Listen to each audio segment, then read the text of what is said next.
Welcome to Tamara Lynette Tales. I'm Tamara, and I spill the tea on your favorite reality stars.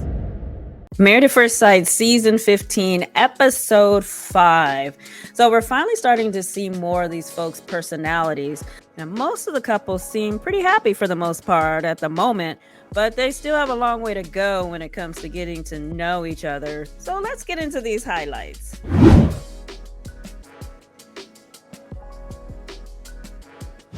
Stacia talked about her little sex tape moment in the shower with Nate. She claims they didn't have sex, but he seems capable and experienced. Now, on last week's after party, he didn't straight out say they had sex, but he gave the impression that he did. So I'll let you be the judge of that. So they went on a couple's excursion and rode ATVs. So Stacia wanted to use this as an opportunity to discover what type of protector Nate is by paying attention to how well he looked out for her. So when they were getting ready, like putting on their gear, I believe she was playing it up a bit on not knowing how to put on a mask, goggles, and helmet, just to see if Nate would come to her rescue. She was like, what do I do with this? And what do I do with that? Child, that man was not checking for her. He was busy posing for selfies. The guy who ran the ATV rentals had to help her. So Nate failed that little test. Now, the moment they took off, Nate was in his own little world. He's like pushing her to go faster. She was in front. At one point, he completely stopped without telling her. He decided to shoot a video for his little make-believe audience. Stacia pulled over and was like, where is he? She was wondering where he was, but he seemed to care less where she went. He was in his own little social media bubble, having the time of his life. Now, after the ride, they sat down for a chat. She was trying to put him in check by being a little playfully passive-aggressive. Like, my little Instagram model over there. He was like, I was multitasking, driving, snapping pics, yeah.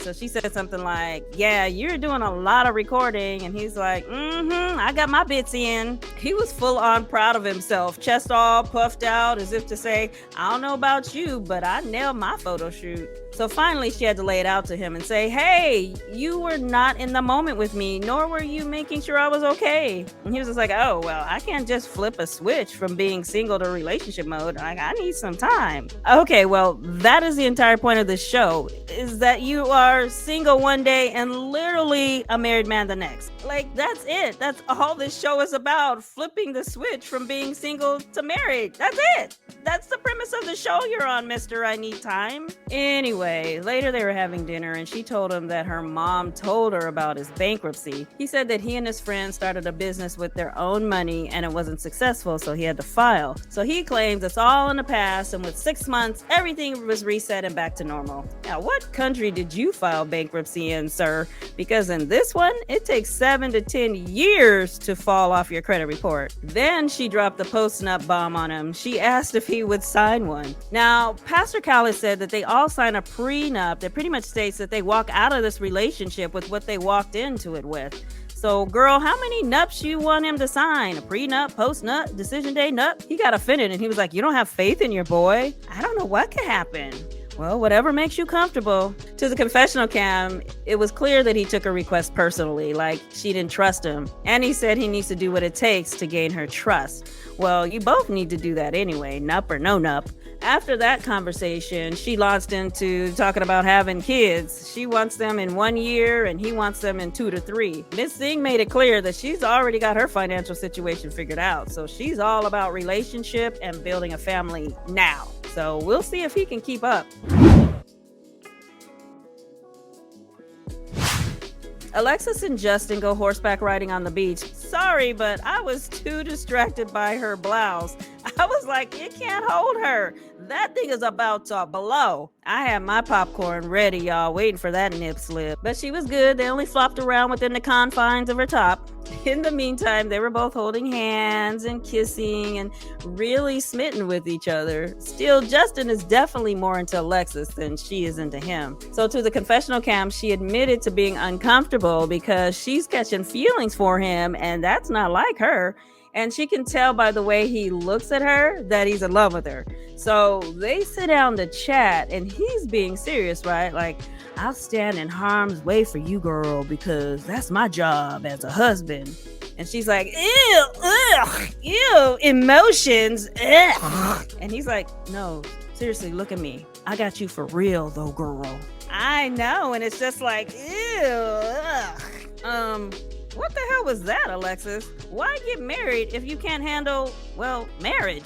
To the confessional cam, she said she's scared that if he makes her too happy, then he can also make her sad. I swear they need to start having group therapy at these honeymoons because some of the people they pick will self-destruct before they get to their shared apartments. And Alexa says, it's difficult for me to express my emotions because being vulnerable with someone means that you are showing them your cards all at once, and I don't want to give you that power to make me sad. Then in the next breath, she said, you were made for me and I need you. Ugh. Oh my goodness, I just said that out loud to another human being.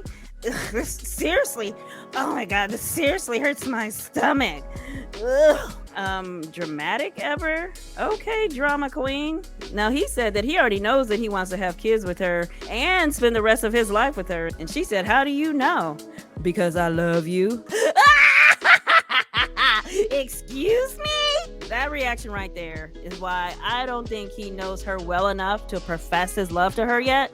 It was pretty obvious that she wasn't ready to hear those words from him, especially since earlier that day, him saying he had her back appeared to cause her to throw up in her mouth a little bit. But he stuck to his guns and professed, I love you and I'm in love with you. She said, it scares me and makes me feel like I want to walk away. Ooh, and I can't say it back to you. I'm not ready or willing. So he starts crying because he's just a bundle of emotions. Every day you make it easy to feel comfortable. You make it easy to be myself. And this is not lust. Now, I get the feeling that Justin isn't as experienced with women as he would have us to believe. It feels like this is the closest thing to a mature relationship he's had. And I use the word mature lightly. I'm glad that he's happy with his wife, but I'm guessing that a lot of it is based on expectations. So he may be setting himself up for disappointment if she doesn't live up to what he built her up to be. Lindy and Miguel sat down for breakfast, and Lindy told the story of her being engaged when she was in college. Now, they lived together. She lost her virginity to him, and he was the last man she loved. Now, in the end, she said they wanted different lifestyles. He wanted to move out of state and have babies, and she wanted to get a degree and work towards her career first. For someone who claims to be sheltered, she seems to have a good number of non-sheltered stories. Now, Miguel says he's had many instances where he was in a relationship with someone he really liked. Then about 3 months in, he realized that he didn't have feelings for them, so he cut them loose. That, of course, made Lindy nervous, and he had no reassurances to give. Deal with it. So later they sat down for lunch.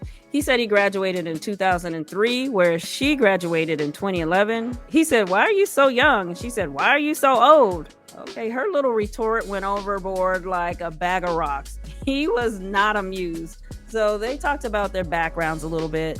His parents divorced when he was 10 years old, then moved to Puerto Rico. He looked the part, but didn't speak the language, so he got teased and his identity issues started from there. So he retreated into video games. He said his mom is schizophrenic and abandoned the family. She kept reaching out, but he kind of ignored her because he didn't understand what she was going through. Now, Lindy said when she was in the 8th grade, her dad served her mom with divorce papers.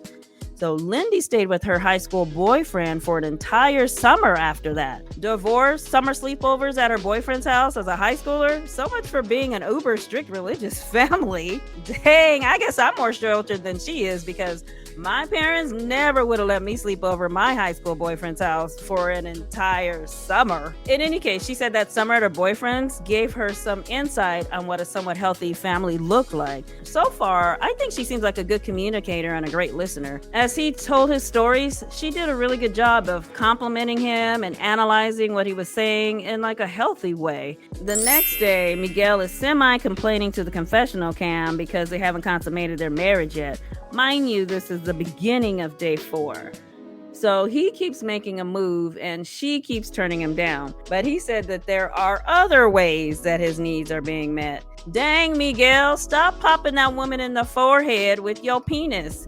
Give her a minute, would you? When they talked about sex, she said given her religious upbringing, there's a lot of guilt tied into having sex. Therefore, having sex is a big deal to her. I kind of think that's true, and I kind of think she's using the religion that she no longer follows, by the way, as an excuse to cool his heels, rather than just putting her foot down and saying she simply needs more time. Now, Miguel said that sex is his way of expressing affection. Now, that sounds like an excuse to me as well. You have a high sex drive and you're horny as hell. Claim it, own it, be it. So he suggests that he gives her a massage. She agreed. Then he hopped on her back and got to rubbing.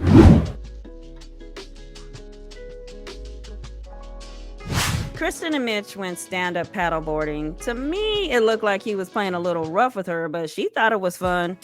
Afterwards, they sat down and she was being really sweet, like saying that she asked for someone who was passionate and she likes that he is passionate about his work and she wants him to be himself. She likes his humor.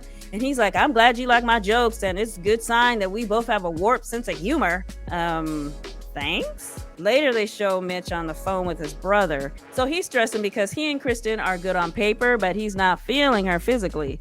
And he concludes that he needs to talk to her about it. So he gets a little misty-eyed about the idea of it all. Boo-hoo. I don't understand why he can't just relax. It's only been 4 days. He seems to really like her personality. At the end of the day, it's only a 2-month stint. Like, take the time to get to know her and it will be what it will be. After that, they met up for lunch and to the confessional cam, Krysten says, I'm looking for some type of affirmation, be it a kiss, a look, or even him just grazing my hand. So he tells her that he thinks it's great that she's down for taking things slow. And she's like, well, actually, I'd like to take things up a notch physically. He awkwardly explains that it's not quite there for him right now and that he may not be feeling physically attracted to her. While he's talking, she's doing her nodding thing like the I don't know why that drives me crazy, but it does.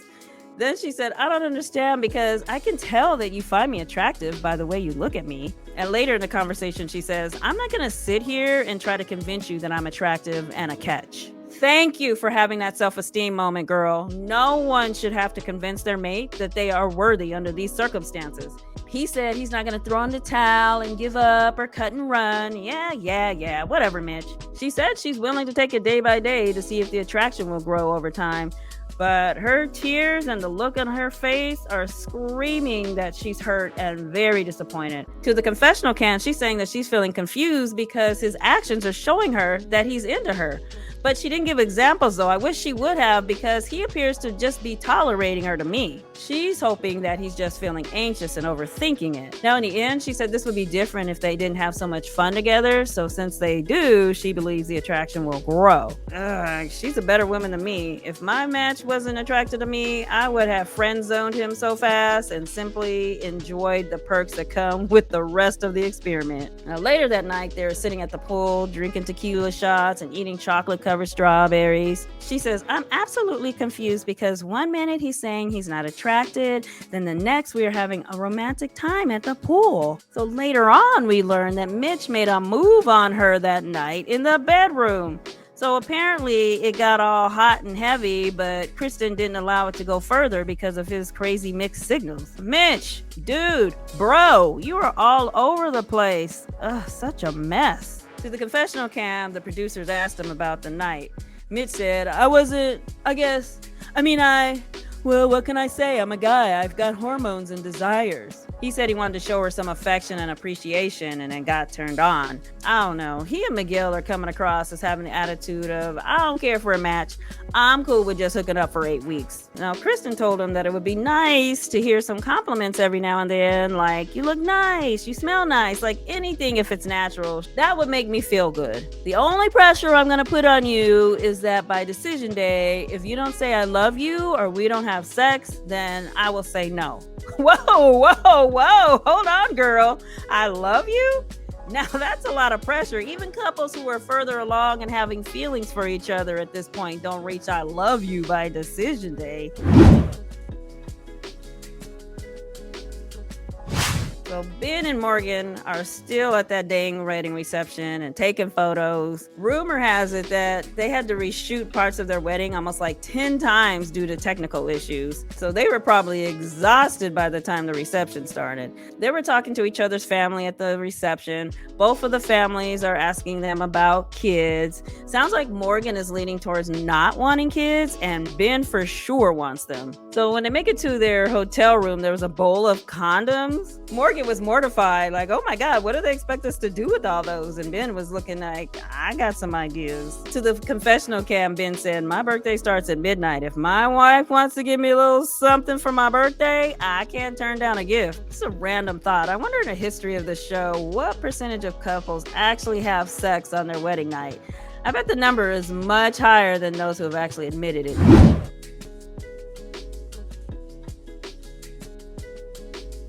Finally, Morgan and Ben joined the rest of the cast for the honeymoon. Like, everyone's excited and happy to see them.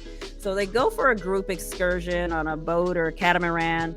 And Morgan, Ben, Alexis, and Justin are like hanging out, talking, right? So Morgan and Ben are talking about the good vibes that they have been feeling from each other. And Alexis says, yeah, I don't know if you know this or not, but he's celibate. So yeah. Alexis, why do you lead with either your husband is celibate or you've been proposed to 3 times? So the ladies hang out together, and Stacia said that she changed her last name to Nate's because she doesn't have a connection to her last name due to not knowing her father.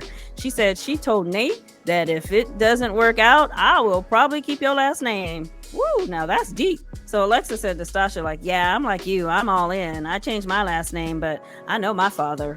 Then later she caught herself and was like, oops, oh man, I didn't mean it that way. Stacia started crying, and then Alexis felt bad and apologized. And Stacia said her tears were because she's always longed to know the other side of her identity and not because of what Alexis said. So she definitely has some pain she needs to unpack regarding her father. And Alexis seems to be learning that she needs to be more compassionate with the words that are coming out of her mouth. Now, Morgan said that Ben is on her ass 24/7.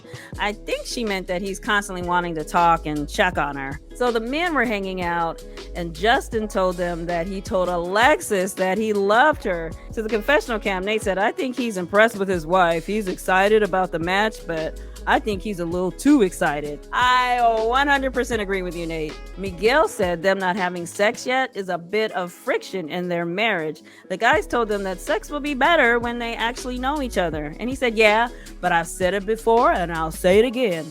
I'm not opposed to having mediocre sex until we get to that point. The problem I have with Miguel right now is that he's not giving Lindy anything to work with other than his penis.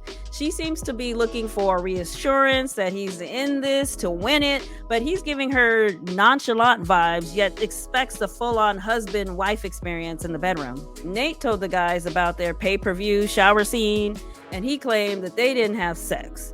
To the confessional cam, he said, I'm pretty sure we'll consummate the marriage over the honeymoon. I know she wants it. She's just kind of holding back right now, and I respect that. But she gets really excited, though. See, he keeps throwing these innuendos at me that he already hit it.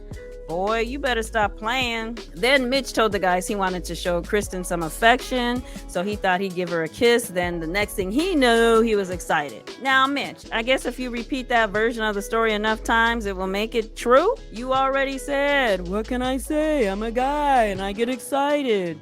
Meanwhile, when it was time for Krysten to share, she said, I don't want to ruin the vibe of the day, but if you wait until tomorrow, child, I will get into the nitty gritty of what happened. I get the feeling that she's not being completely genuine with Mitch. She seems super understanding and patient towards him, but I really think she's pissed. Feels like she got dealt the short stick and tired of his mixed signals.